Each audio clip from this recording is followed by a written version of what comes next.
యం బ్రహ్మా వరుణేంద్ర రుద్రమరుతస్తున్వంది దివ్యైస్తవైః వేదైః సాంగపదక్రమోపనిషదైః గాయంతి యం సామగాః ధ్యానావస్థిత తద్గతేన మనసా పశ్యంతి యం యోగినో యస్యాంతం న విదుః సురాసురగణా దేవాయ తస్మై నమః.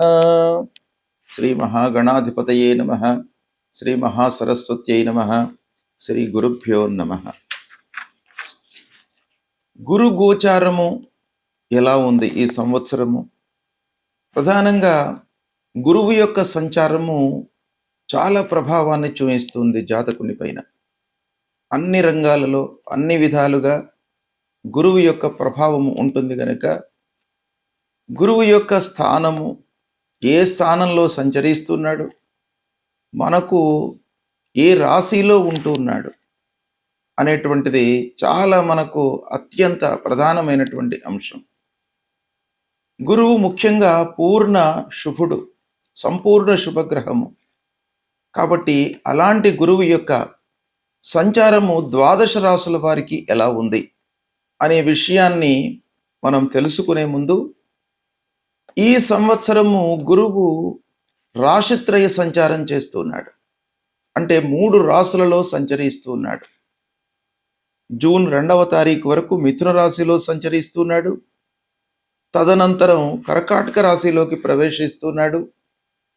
అక్టోబర్ 31 వరకు కర్కాటక రాశిలో ఉంటూ మళ్ళీ సింహరాశిలోకి ప్రవేశిస్తున్నాడు. ఇలా 3 రాశులలో సంచరించడం అనేటువంటిది చాలా అరుదుగా సంభవిస్తుంది.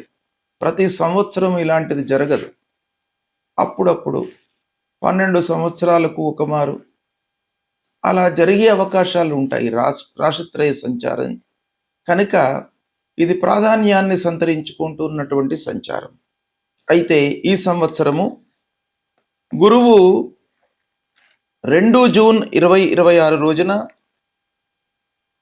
రాత్రి 1:45 అంటే 1వ తారీఖు నాడు అర్ధరాత్రి దాటిన తర్వాత 1:45 నిమిషాలకు కర్కాటక రాశిలోకి ప్రవేశించి 31 అక్టోబర్ 2026 వరకు కర్కాటక రాశిలో సంచరిస్తున్నాడు. కర్కాటక రాశి బృహస్పతికి ఉచ్చస్థానం, అంటే ఉచ్చస్థానంలో సంచరిస్తున్నాడు అన్నమాట ఈ సమయం లోపల. అయితే ప్రవేశించినటువంటి సమయంలో మూలా నక్షత్రము ధనుస్సు రాశిలో సంచరిస్తున్నాడు. పునర్వసు 4వ పాదం, పుష్యమి 1, 2, 3, 4 పాదాలలో, ఆశ్లేష 1, 2, 3, 4 పాదాలలో సంచరిస్తున్నాడు అన్నమాట ఈ సమయం లోపల. అయితే ఈ కాలము మేషాది ద్వాదశ రాశుల వారికి ఎలాంటి ప్రభావాన్ని ఇస్తుంది అనే విషయాన్ని మనము కూలంకషంగా విశ్లేషించి తెలుసుకుందాం. మీనరాశి వారికి గురు గోచారం ఎలా ఉందో తెలుసుకుందాం. 2 జూన్ 2026 నుండి 31 అక్టోబర్ 2026 మధ్యకాలంలో గురువు కర్కాటక రాశిలో సంచరిస్తున్నాడు. కర్కాటక రాశి ఉచ్చస్థానంలో సంచరిస్తున్నాడు. మీనరాశి అధిపతి గురువు, అంటే రాష్ట్రాధిపతి ఉచ్చస్థానంలో సంచరిస్తున్నాడు. ఇది చాలా కలిసి వచ్చేటువంటి అంశం. అందున గోచార రీత్యా 5వ స్థానంలో సంచరిస్తున్నాడు. ఇది కూడాను శుభ ఫలితాలను ఇచ్చేటువంటి స్థానం, 5వ స్థానం. మీనరాశి గురువు ఉచ్చస్థానంలో సంచారము, ఈ స్థితి కూడాను బాగా కలిసి వస్తుంది. తామ్రమూర్తిగా సంచరిస్తున్నాడు. 9వ స్థానం పైన వేద ఉంది. కాబట్టి వీటన్నిటిని కూడాను మనం దృష్టిలో పెట్టుకున్నట్టయితే 5వ స్థానంలో గురు సంచారము బాగా కలిసి వచ్చేటువంటి అంశం. అన్ని విధాలుగా మీకు కలిసి వస్తుంది. పిల్లల విషయంలో బాగా కలిసి వస్తుంది. ముఖ్యంగా వాళ్ళ యొక్క ఉద్యోగము, వివాహము, సెటిల్మెంటు ఇలాంటివన్నీ కూడాను మీకు ఈ సమయంలో బాగా అనుకూలిస్తుంది. ఇల్లు కట్టుకునేటువంటి అవకాశం బాగా ఉంది. ఎవరైతే గృహ నిర్మాణం కొరకు ప్రయత్నాలు చేస్తున్నారో వాళ్లకు ఈ సమయం బాగా కలిసి వస్తుంది. హయ్యర్ ఎడ్యుకేషన్ కొరకు ప్రయత్నాలు ఫలిస్తాయి. ఇకపోతే కొన్ని విషయాలలో ఆలస్యం జరిగే అవకాశం కూడాను ఒక పక్కన ఉంది. ఇకపోతే విద్యార్థులకు మట్టుకు అద్భుతమైనటువంటి సమయం. దీన్ని మీరు సద్వినియోగపరుచుకున్నట్టయితే మంచి స్థాయిలో నిలుస్తారు. ఉన్నత విద్యకై చేసేటువంటి ప్రయత్నాలన్నీ కూడాను కలిసి వస్తాయి. ఉద్యోగస్తులకు ఆఫీసులో గౌరవ మర్యాదలు లభిస్తాయి. ప్రమోషన్ లభిస్తుంది. వ్యాపారం చేస్తున్నటువంటి వారికి లాభము. ఇక ముఖ్యంగా మహిళల విషయం ఆలోచించినట్టయితే చాలా సంతోషకరంగా ఉంటారు. ఈ సమయం లోపల సంతృప్తిగా ఉంటారు. అంటే మహిళలకు ముఖ్యంగా హౌస్ వైఫ్స్కు ఏ యాంగిల్స్ లోపల మనకు సంతోషం కలుగుతుంది అని అంటే పిల్లలు బాగా సెటిల్ కావడము, సమయం లోపల వాళ్ళ యొక్క వివాహాది శుభకార్యాలు జరగడము, ఇంటి వాతావరణం బాగా ఉండడము, భర్తతో సఖ్యతతో ఉండడము, పెద్దల యొక్క అనుకూలత, ఇవన్నీ ఉన్నట్టయితే సహజంగా గృహిణులు అనుకూలమైనటువంటి వాతావరణాన్ని, సంతృప్తికరమైనటువంటి వాతావరణాన్ని పొందుతారు. ఈ సమయం లోపల గృహిణులకు చాలా అనుకూలమైనటువంటి సమయము. సంతాన సౌఖ్యం కలుగుతుంది. సంతానం కొరకు ఎదురు చూస్తున్నటువంటి వారికి కూడాను శుభప్రదమైనటువంటి సమయము. ఆరోగ్యం బాగా ఉంటుంది. మానసిక ప్రశాంతత కనబడుతుంది. ఈ సమయం లోపల బంధువులు, ఆత్మీయులు, చిన్ననాటి మిత్రుల యొక్క సహాయ సహకారాలు అందుతాయి. పెట్టుబడులకు శుభ సమయము. కొంత జాగ్రత్తగా ఆలోచించి పెట్టుబడులు పెట్టండి. కోర్టు వ్యవహారాలు మట్టుకు అనుకూలిస్తాయి. కుటుంబంలో ఆనందము, సంతోషము వెల్లివిరుస్తుంది. ఇకపోతే గౌరవ మర్యాదలు, ఆధ్యాత్మిక పురోగతి, గురుభక్తి, పెద్దల యొక్క సూచనలను, సలహాలను మీరు పాటించడం మూలకంగా అన్ని విధాలుగా శుభ ఫలితాలను పొందేటువంటి అవకాశము ఉంది. ముఖ్యంగా సేవింగ్స్ పైన మీరు మనస్సు నిలుపుతారు, పొదుపును పాటిస్తారు. ఇకపోతే లక్ష్య సాధన కొరకై మీరు అన్ని ప్రయత్నాలు చేస్తారు. ఒక గోల్ పెట్టుకొని మీరు ప్రయత్నాలు చేస్తూ ఉంటారు. దానిని సక్సెస్ అయ్యేంత వరకు మీరు ప్రయత్నంలో లోపం లేకుండా చూస్తూ ముందుకు వెళతారు. తదనుగుణంగా అదృష్టం మీకు బాగా సహకరిస్తుంది, కలిసి వస్తుంది. చివరికి అన్ని విషయాలలో శుభ ఫలితాలను పొందుతారు. కుటుంబ విస్తరణ కనబడుతుంది. అంటే కుటుంబంలో అడిషనల్ మెంబర్ వచ్చేటువంటి అవకాశాలు ఉన్నాయి. అంటే మీ పిల్లలకు కానివ్వండి, మీకు కానివ్వండి, సంతాన యోగం కనబడుతుంది. వివాహాది శుభకార్యాలు చేసేటువంటి అవకాశాలు ఉన్నాయి.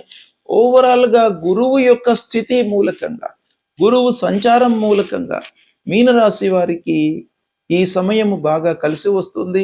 సంపూర్ణ శుభగ్రహమైనటువంటి గురువు ఉచ్చ స్థానంలో సంచరించడం మూలకంగా సహజంగా అన్ని రాసుల వారికి ఎంతో కొంత మంచి ఫలితాన్ని ఇచ్చేటువంటి అవకాశాలు ఉంటాయి.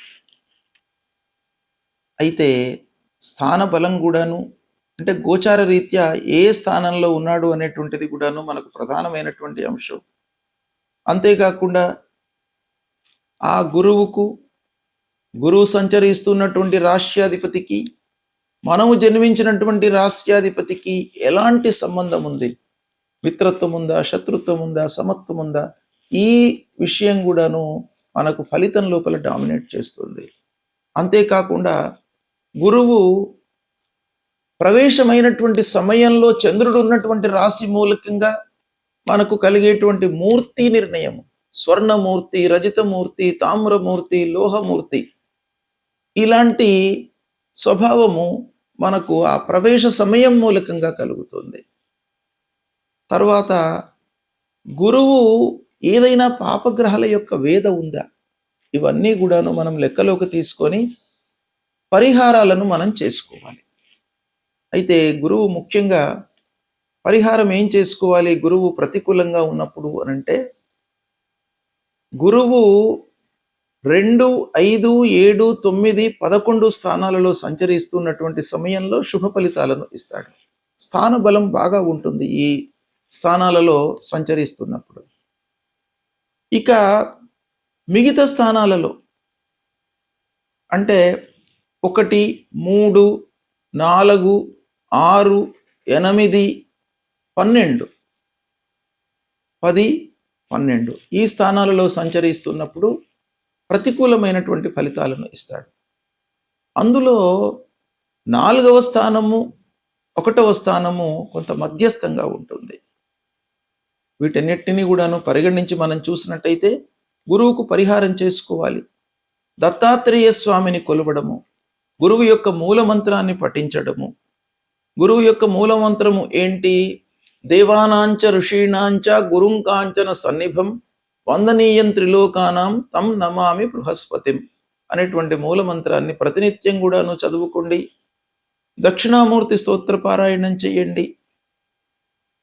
గురవే నమః అనేటువంటి మామూలుగా మీరు ఒక మూలమంత్రాన్ని మీరు చదువుకోండి. చదువుకున్నట్టయితే గురువు యొక్క అనుగ్రహం లభిస్తుంది. అన్నిటికంటే కూడాను ముఖ్యమైనటువంటిది గురుర్ బ్రహ్మ గురుర్ విష్ణు గురుర్దేవో మహేశ్వర గురు సాక్షాత్ పరబ్రహ్మ తస్మై శ్రీ గురవే నమః. గురువులను మీరు పూజించండి. అంటే మీకు విద్యాబుద్ధులు ఇచ్చి సమాజంలో మిమ్మల్ని ఒక స్థితిలో నిలపడానికి ప్రోత్సహించినటువంటి వారిని మీరు సేవించడము, తల్లిదండ్రులను సేవించడం, ఇవి చేసినట్టయితే తప్పకుండా మీకు గురువు యొక్క అనుగ్రహం లభిస్తుంది. శుభ ఫలితాలు కలుగుతాయి. శుభం.